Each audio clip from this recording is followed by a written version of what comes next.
This is the commercial development that I worked in when I was at Port Arthur. It was vacant land except for a really old, dilapidated gas station that's on the corner. And the developers came to us and they wanted some type of incentive to develop this property. So we gave them one, which is basically a refund of sales tax.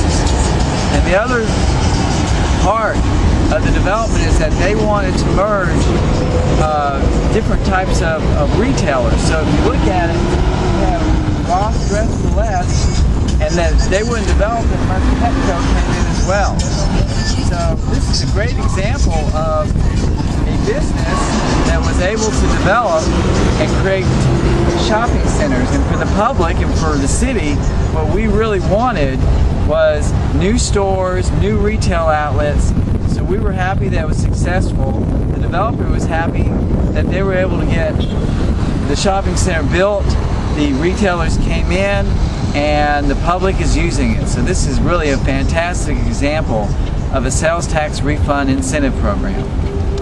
And this is a lesson plan pertaining to contracts. We're going to go over various contract terms, and then we're going to study a commercial development involving Port Arthur Holdings in Port Arthur, Texas, where the city gave them an incentive to create a commercial center. The incentive involved over $1,200,000. Now, the purpose of contracts is, one, it's supposed to be a blueprint for success. In other words, you're negotiating with a party to do a project, and both of you should want that the project to be successful. The other aspect is that you want to document the deal. People come up with many specifications, but a lot of times people tend to forget. So you want to document the deal and put it in English. Third, you want to allocate costs for contingencies, change orders, hurricanes. Soil conditions aren't the same that you thought that they were going to be. And then you want to delineate procedures if you have a dispute. Types of clauses, we're going to go over quite a few, but experience delineates which clauses that you need. Sometimes parties can have an agreement with just a few pages. Other times you need 20 or 30 pages. It really just depends on what the project is all about. Now, in terms of the title is usually simply says it's an agreement.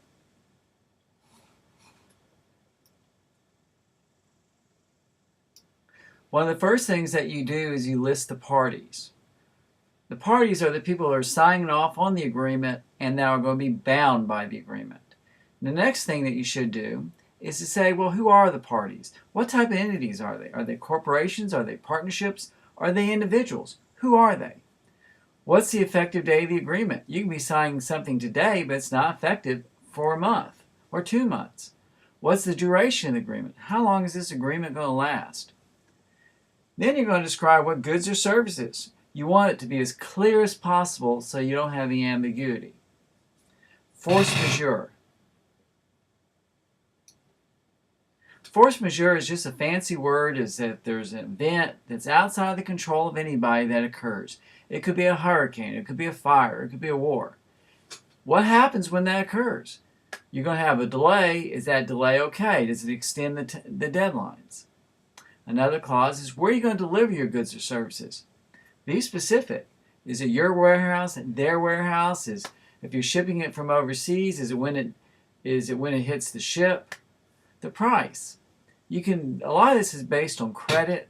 Are you going to have a set rate, an hourly rate? Is it going to be modified by CPI? That's the Consumer Price Index. Is it going to be a cost reimbursement agreement? Is it going to be a cost plus percentage? Is it going to be contingency? Payment terms.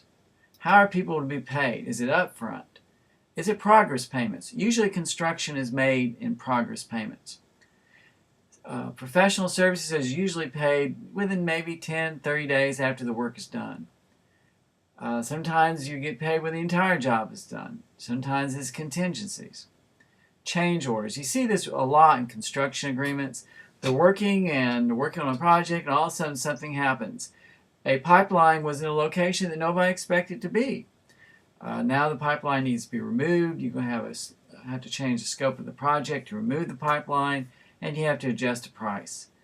A lot of times with cities, change orders are restricted to up to 25%.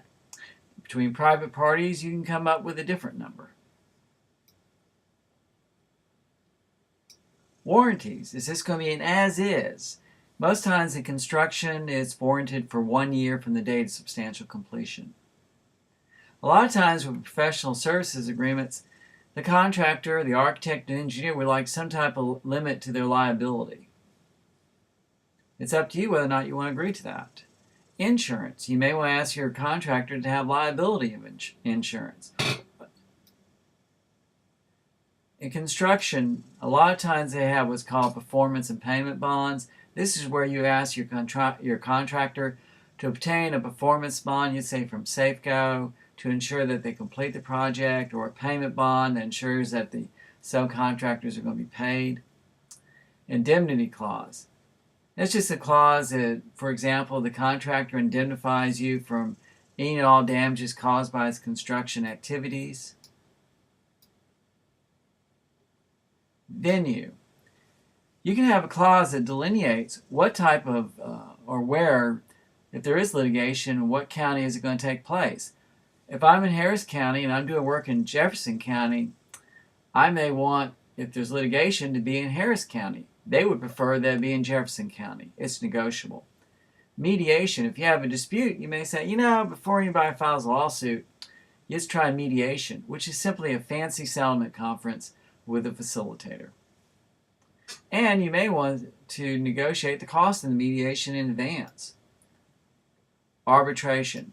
Sometimes people really want to avoid the courthouse and they say, let's go ahead if we have a dispute and submit it to arbitration. For example, to a panel submitted by the American Arbitration Association. Usually they give you a list of maybe 7 people and their experience, and both sides go back and forth striking it until they come up with one arbitrator. And you can negotiate who pays for that arbitration. Governing law.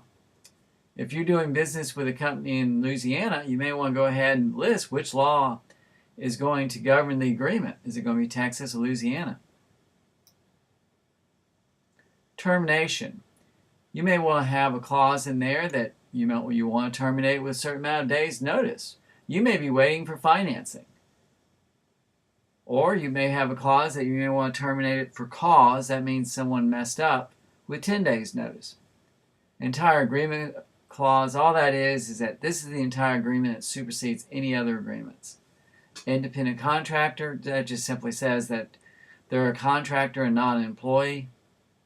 Assignment clause. We did quite a few of these. This gives a company the right to assign the agreement to someone else. And you may say they may need your approval, which will not be unreasonably withheld. Severability clause. I call those the oops clause. That's if a term of the agreement turns out to be illegal and it won't affect the rest of the agreement. An undocumented workers clause, that's simply a clause that you won't be hiring undocumented workers. In Texas, you need to have that type of clause in incentive agreements with cities and economic development corporations. A notice of default clause, if there's a breach, it gives you a chance to have notice and a chance to cure the default. Delay damages. You see these type of clauses in construction agreements.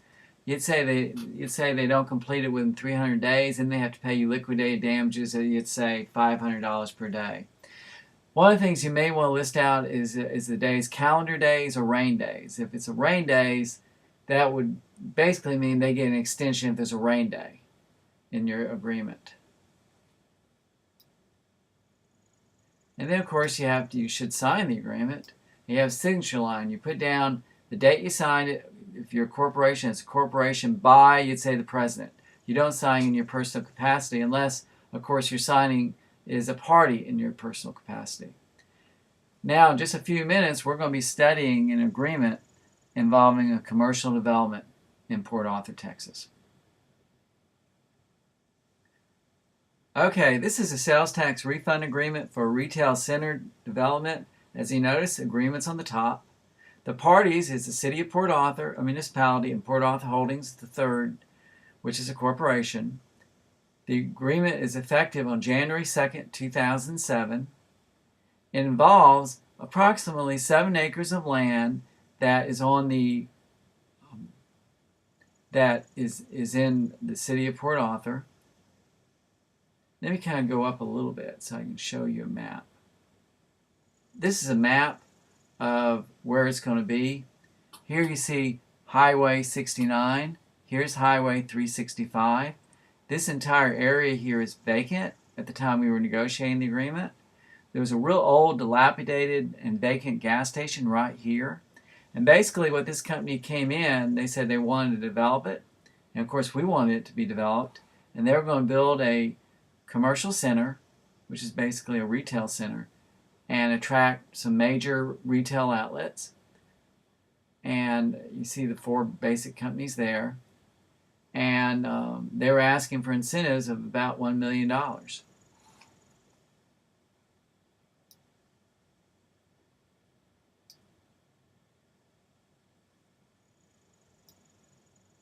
Now, the type of incentive that we were going to give is that when you sell goods or services in Texas, the consumer pays a sales tax. In this case, it's 8.25%.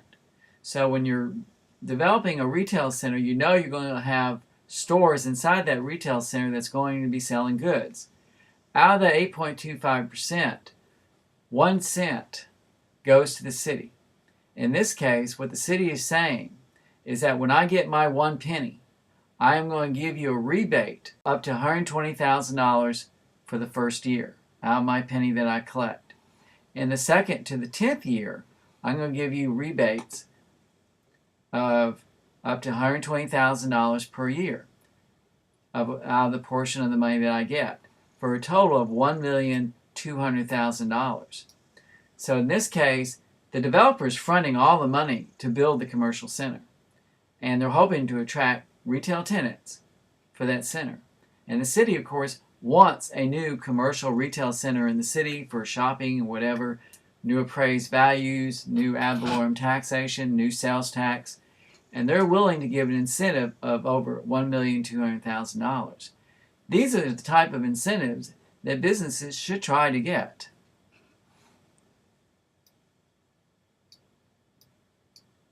Now, the commencement of the sales tax refund is going to go from June 1st, 2008 to May 31st, 2018. So it's a 10-year agreement. The agreement terminates on the expiration of the refund period or whenever the city pays $1,200,000 to Port Arthur Holdings. As additional incentives, the city is willing to waive permit fees and tap fees.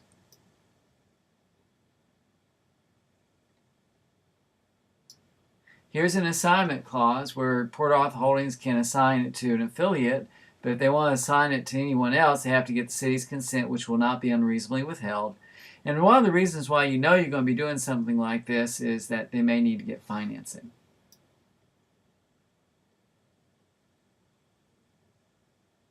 Here's the independent contractor clause. We're saying that Port Arthur Holdings III is an independent contractor and they're not under a joint partnership with the city. We expect them to have documentation of their sales tax. Here's a notice clause. Basically, you go ahead and put something in the agreement that whenever you need to contact someone, here's the official people that need to be notified. We're going to be notifying Charles Shears, who's an experienced developer of Port Arthur Holdings. And in terms of the city, they need to contact the city of Port Arthur.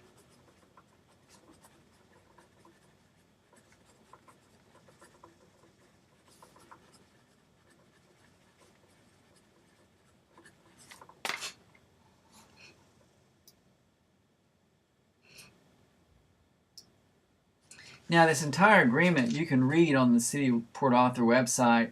It was approved by the City Council on January 2nd, 2007, and it was approved by Resolution 07-010. There's a termination clause that the City can terminate the agreement if Port Arthur Holdings does not commence construction by May 1st, 2007, and if they don't substantially complete it by May 1st, 2008. We want to get this retail center built, and it has to be at least 80,000 square feet.